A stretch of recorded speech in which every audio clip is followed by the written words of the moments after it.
posted everything for the most part on my Instagram. It's loud because of the cars. I got no quiet place. I have more papers and stuff that I have to like do commentary on and explain what happened, that I'm gonna screen record or like scan and put them on Instagram.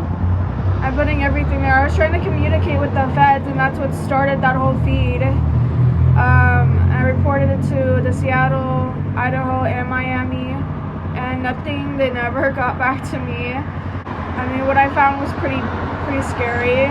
For my safety, I think it's the best if I just post that. But wrongfully accused by the police. They're practically enticing that I called the cops on myself. It's like literal bullshit. Like, they're in an incest relationship. I didn't think of it being a domestic violence relationship between Kim and Steven, but like I saw it at him, like she was hurting him of some kind. Like, I don't know what the fuck she was doing that got him to practically be her bitch all the way around, to the point that he like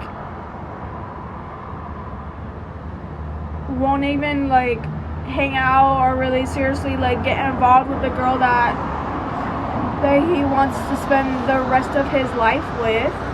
A random phone call out the blue on Friday night. I think he had came home and realized Kim was home, so he just ignored it and like didn't follow up or anything like that, which is super weird. He's never really did that before. He has called me out in the past before, like just, but he always like left a message or like followed up. He never just out the blue like that. Plus what he said about Kim. Kim is grooming me twice. I couldn't get a conference room at the library, so where I could finish explaining this. March of 2022, he told me while we were laying down, he like mumbled somebody's name, that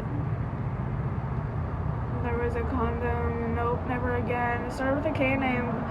And I just like, I don't think I fully processed it in the way that he needed me to. And last night he was like, the other night before, he was telling me that I was the last girl he slept with. I made a comment back in 2020 like about like it doesn't count if you wanted to, and that's like that's implying like being raped. That's what he was talking about. And to a point, I think he already had it like sorted. That's why he told me. Because who the fuck says shit like that without? To a point, I thought he already had it taken care of. But I don't think that is true. I don't like being lied to. That's like a really big one. Like all trust is stripped at that point, and it was practically dead. Like you can't lie like about anything.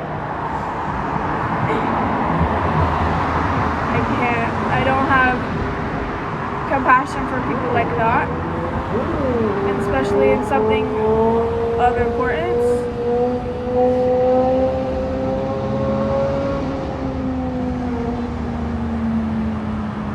When I was in Miami for my surgery, I was bugging him about the woman he had been with, and it's still the same story that he's been telling me all these years, that I'm the last girl he's been with. It's like not over a text message, like you only say it in person, but how can I record that? Like that, I can't legally record that. I can't make that make sense. How am I supposed to have actual physical documentation of that? So he called me out the blue on a Friday night. following March was a Thursday, Friday. That Friday he came home. I think he gets done with bowling around like 8. So he gets home probably around like 8:30 or something like that, and I think that's when he realized Kim was home. So he didn't get back, which in a normal world shouldn't be a problem. If there's truly nothing going on with him and his sister, it should have been just fine. But if that's why he didn't respond, then there's an issue. And he also didn't follow up on that Saturday, like just nothing, no active on Messenger, no read on Instagram, no text message, just nothing. And that's weird.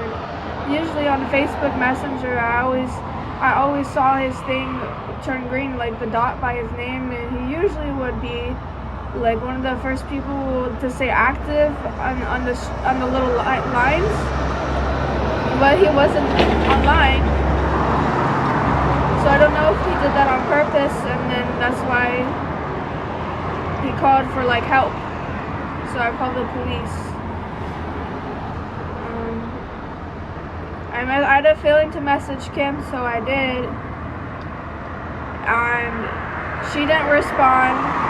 I fell asleep sometime after that. I fell asleep,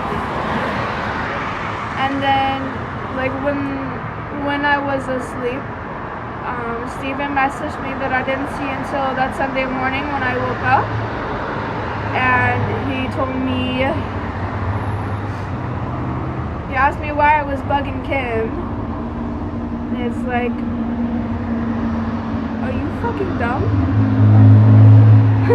Like, you fucking called me out of the blue, practically dropped dead, and you're gonna ask me why I messaged Kim? Maybe you shouldn't have done that. Food for thought, perhaps. Don't be doing that shit. He proceeded to tell me that he doesn't go on his phone on the weekend. Bitch, since when? What the fuck?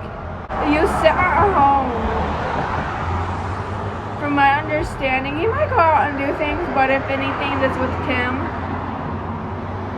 And I never really thought of it like that, because it's like, he's a family man. And he told me that he was remodeling the house. For the record, over the last 3 years, the house hasn't really been touched at all. Most of 21, I did see him. He'll like skip out sometimes. He's very distant, and I think I just wrote it off like as one of those things. And then good men only allow themselves to have certain things when they reach certain points, especially with women they care for. He has told me that he hasn't had sex with anyone the last 5.5 years, which I know he's telling the truth about.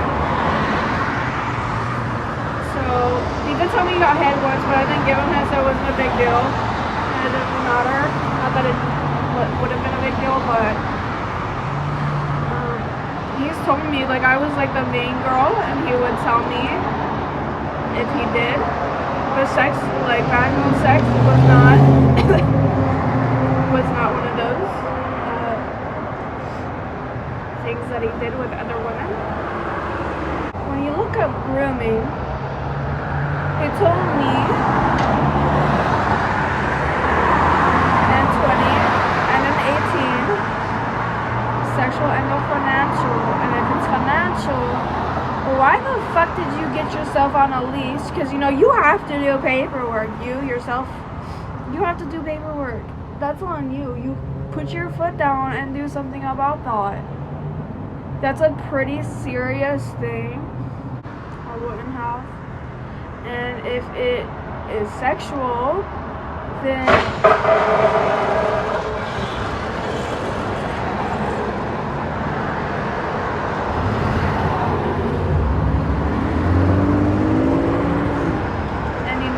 sexual, why don't you tell the cops?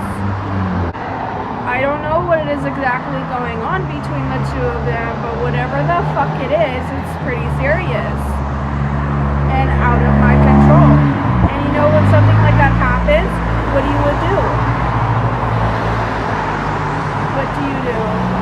You call the fucking police.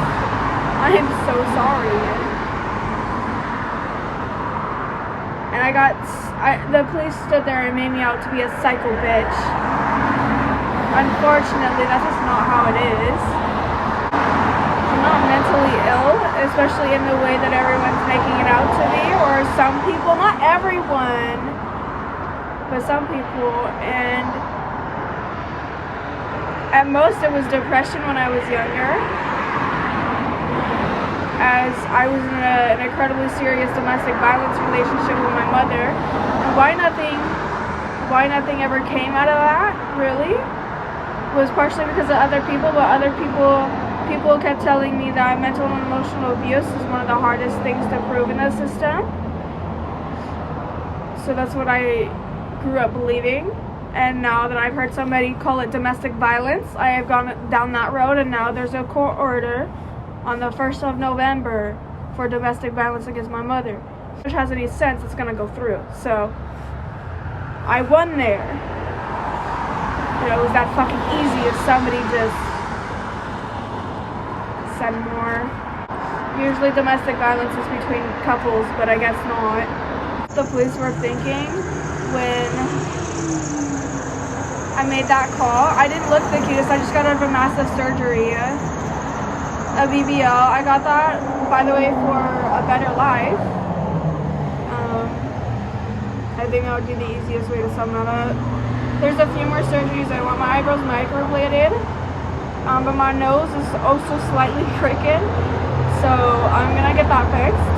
And there's like a little bump. I look Greek, but I'm not, and I'm not microblading.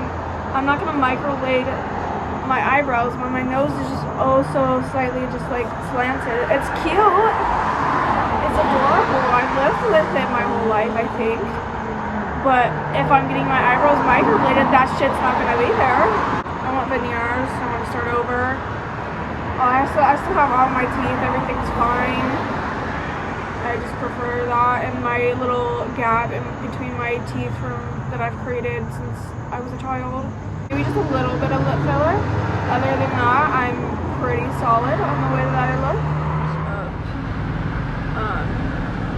I think I will be making weekly videos about everything that is happening. The squatters